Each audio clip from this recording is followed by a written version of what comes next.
बिहार में जातीय जनगणना का काम हाई कोर्ट के आदेश के बाद रुक गया है। लेकिन जातीय जनगणना होनी क्यों जरूरी है, ये सभी को जानना जरूरी है। दरअसल जब लोग कहते हैं कि मेरी जाति जितनी है उतनी सीटें मुझे नहीं मिल रही हैं, तब ऐसे लगता है कि उस जाति के साथ अन्याय हो रहा है।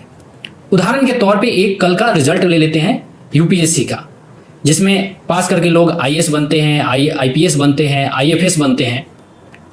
एसटी समुदाय के 72 लड़कियों ने यूपीएससी एग्जाम क्लियर किया था।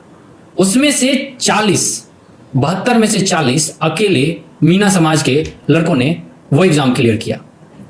अब आप लोग अंदाजा लगाइए कि आखिर क्यों जरूरी है जातीय जनगणना।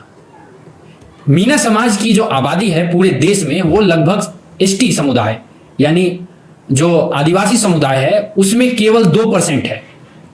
और 72 में से कितनी सीटें ले गए ये लोग? 40। कितना परसेंट हुआ? लगभग आप समझ जाइए कि 55% से ऊपर, 55 से 60% के बीच में। चलिए दूसरे नंबर पे आते हैं। दूसरे नंबर पे है ओबीसी। ओबीसी के 263 लड़के लड़कियां पास हुए हैं। उनमें से कल से एक स्क्रीनशॉट फैलाया जा रहा है कि उसमें से 41 अकेले यादव सरनेम वाले अब ओबीसी में ही आते हैं, लड़के लड़कियां पास हुए हैं। उस हिसाब से अगर आप देखेंगे तो लगभग 15-16% के आसपास होता है ये टोटल ओबीसी का, 15-16%। और पूरे देश में ओबीसी अगर यादवों की बात करें तो वो लगभग 8 से 9% है। यहां पे आप लोग देखिए कि ये दो समुदाय के आंकड़े हैं। दरअसल इसके अलावा जैसे कुछ लोग ये कहते हैं कि जो जातीय जनगणना होना क्यों जरूरी है, उनको मैं बता रहा हूं कि कुछ लोग कहते हैं कि हमारे पास संसाधनों की कमी है। 2011 का डाटा है, जो 2011 में जो जनगणना हुई थी उस समय का एक डाटा है, आर्थिक सर्वे है। कहता है कि देश में 72% जमीन पर पिछड़े ओबीसी का ही कब्जा है। यानी 72% जो जमीनें हैं देश में, जो जमीनों के मालिक हैं वो ओबीसी समुदाय के हैं, एसटी समुदाय के हैं, एससी समुदाय के हैं। उदाहरण के तौर पे मैं आपको देता हूं ओबीसी का। ओबीसी की आबादी 2011 के सेंसस के हिसाब से 44% है ओबीसी की। इसमें जातीय नहीं है, मैं आपको फिर दोबारा बता रहा हूं कि जाति की गणना में नहीं बता रहा हूं, टोटल ओबीसी की बता रहा हूं। 44% है। जमीन कितनी है? 47.2%। ये मेरा आंकड़ा नहीं है, ये 2011 के सेंसस का आंकड़ा है, जो कि कांग्रेस की सरकार के समय हुआ था। एसटी समुदाय यानी आदिवासी समुदाय के पास कितनी जमीन है? 14% है। देश के टोटल जमीन का 14%। उनकी आबादी कितनी है? 8%। एससी समुदाय जो अनुसूचित जाति जो समुदाय है उसकी आबादी 2011 के अनुसार 10% थी, लेकिन इनके पास जो जमीन थी वो केवल 8% थी। इसीलिए मैं कहता हूं कि जातीय जनगणना होना बहुत जरूरी है।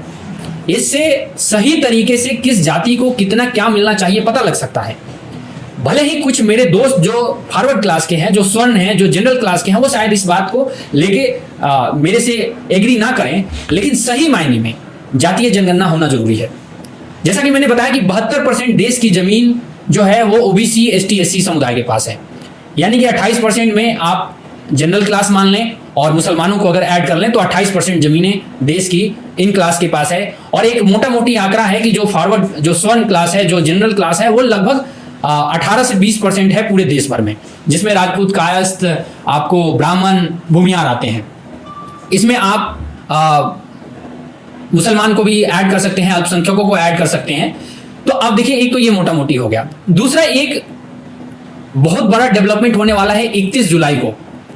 इस देश में 31 जुलाई को जस्टिस रोहिणी कमीशन की रिपोर्ट आने वाली है। ये ओबीसी समुदाय को विशेष तौर पे ध्यान में रख के एक कमीशन बनाया गया था, जिसमें यह पता लगाने के लिए कि किस ओबीसी समुदाय को ज्यादा रिप्रेजेंटेशन मिल रहा है और किसको कम मिल रहा है। यानी कि अगर ओबीसी में, मान लीजिए मैं ओबीसी समुदाय से आता हूं, मैं वाकई में ओबीसी समुदाय से आता हूं बिहार के अंदर, मेरी आबादी अगर 1% है और मेरी जो भागीदारी है जो नौकरियों में या फिर राजनीति में वो अगर 6% है, तो फिर इस हिसाब से देखा जाए तो बाकी ओबीसी के जो हमारे समुदाय के दूसरे जो लोग हैं उनके साथ अन्याय हो जाएगा। अब इस रिपोर्ट में ये कहा जा रहा है, देखिए जो सूत्रों के हवाले से जो रिपोर्ट में से मिली है उसमें कहा जा रहा है कि बिहार और यूपी के अंदर जो यादव समुदाय है, जो कुर्मी समुदाय है, जो कुशवाहा समुदाय है, वो अपनी आबादी से ज्यादा नौकरियों में भागीदारी ले रहा है, वो अपनी आबादी से ज्यादा राजनीतिक प्रतिनिधित्व हासिल कर चुका है। अब ऐसे में कुछ मेरे ओबीसी के दोस्त भी नाराज हो जाएंगे। थोड़ी देर पहले मेरी बात से जो जनरल क्लास वाले हैं वो नाराज हो गए थे, और अब ओबीसी वाले भी दोस्त नाराज हो जाएंगे कि भाई तुम गलत बता रहे हो। मैंने मोटा मोटी आंकड़ा दिया था कि बिहार में लगभग 13 से 14% यादव हैं, और उस हिसाब से आप देखिए 200 अगर 43 लोग विधानसभा सीटों के हिसाब से अगर 15% जोड़ते हैं तो 30-35 होता है, जबकि यादव का जो विधायकों की संख्या है वो लगभग 55 के आसपास है।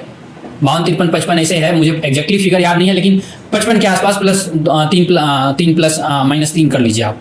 तो उस हिसाब से जो यादव की जो प्रतिनिधित्व की संख्या हुई वो लगभग 26% 26% के आसपास हो गई। क्योंकि आप देखिए ना, 24 दूना 48 यानी 20% हो गया, और फिर 5% मतलब 25% के आसपास है, और आबादी कितनी है? 14% है। तो यहाँ पे जो मैंने पहले दिन कहा था कि जातीय जनगणना का सबसे बड़ा फायदा यादव और कुर्मी जो पटेल समुदाय है, इन दोनों को छोड़ के बिहार में बाकी सभी अन्य ओबीसी को जबरदस्त होने वाला है। सीधा सीधा लागू कर दो भाई, 14% अगर यादव है तो 14% यादव को अगर दोगे तो कितने विधायक होते हैं? 14% के हिसाब से आप देख लीजिए 32 से 35 विधायक होते हैं। अभी कितने हैं? 25% है, लगभग 50 से 55 के बीच में है। नौकरियों में भी यही है। इवन कुछ जगह यह भी कहा गया है, आपको मैं बता रहा हूं कि जब मंडल कमीशन का जब सेटअप हो रहा था, तब उस समय एक दलित नेता थे मंडल कमीशन में, मैं उनका नाम भी आपको बता देता हूं।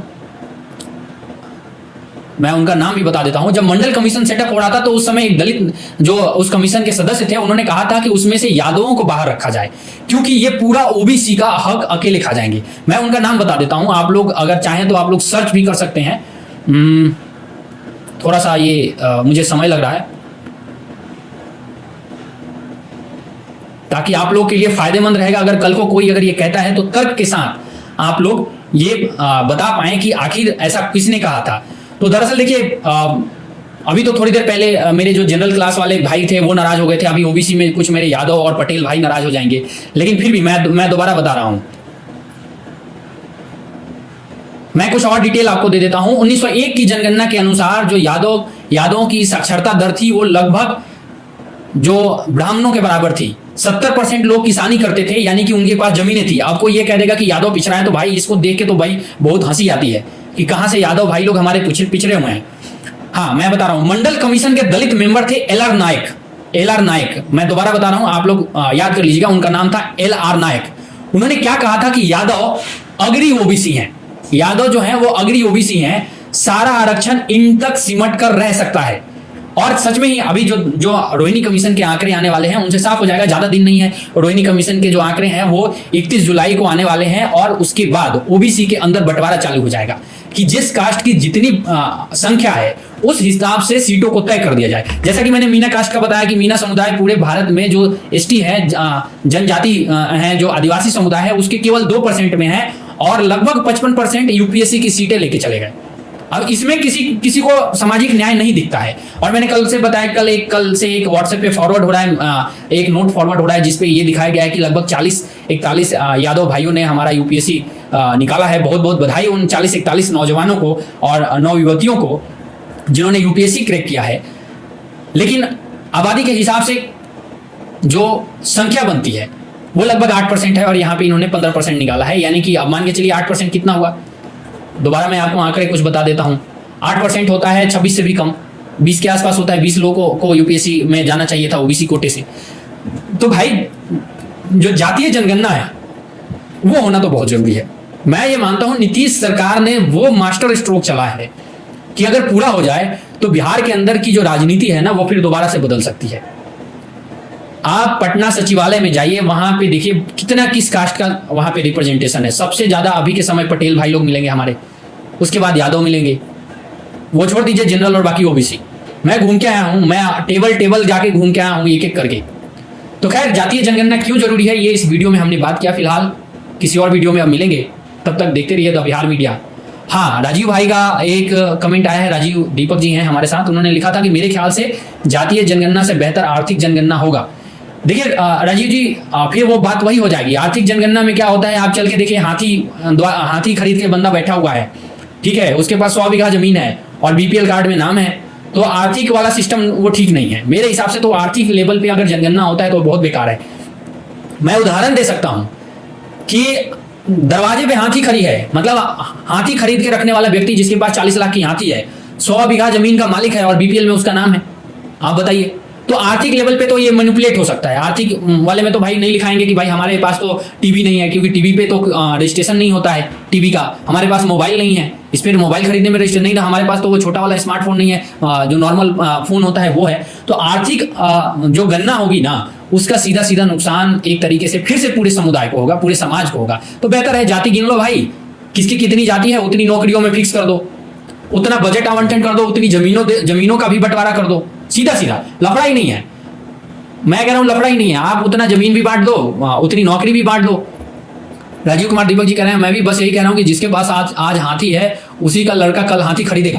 यही मैं कह रहा हूं कि देखिए अब क्या है कि एसटी समुदाय का मैंने उदाहरण दिया, मीना समाज का। मीना समाज के लड़कों ने 55% यूपीएससी का जो एससी कोटा था उसको ले लिया, 55%, ठीक है। केवल 2% आबादी है मीना समुदाय की, 2% आबादी वाला अगर समुदाय 55% लोगों का हक खा जा रहा है तो बंटवारा तो होना जरूरी है। और मुझे लगता है जातीय जनगणना बिहार सरकार करा ही रही है, जाति आधारित गणना। मैं कह रहा हूं कि देश की सरकार को भी करवा ही देना चाहिए। हालांकि वो करवाएंगे नहीं, क्योंकि वो उनके वोट बैंक के खिलाफ है, क्योंकि उनका जो वोट बैंक का जो आधार ही है वो जनरल क्लास है, वो 18-20% वो जनरल समुदाय है, वो उनको वोट करता है, तो वो तो करवाने से रहे। तो खैर फिर मिलेंगे किसी और वीडियो में, चर्चा करेंगे। तब तक इस वीडियो में इतना ही। जय बिहार।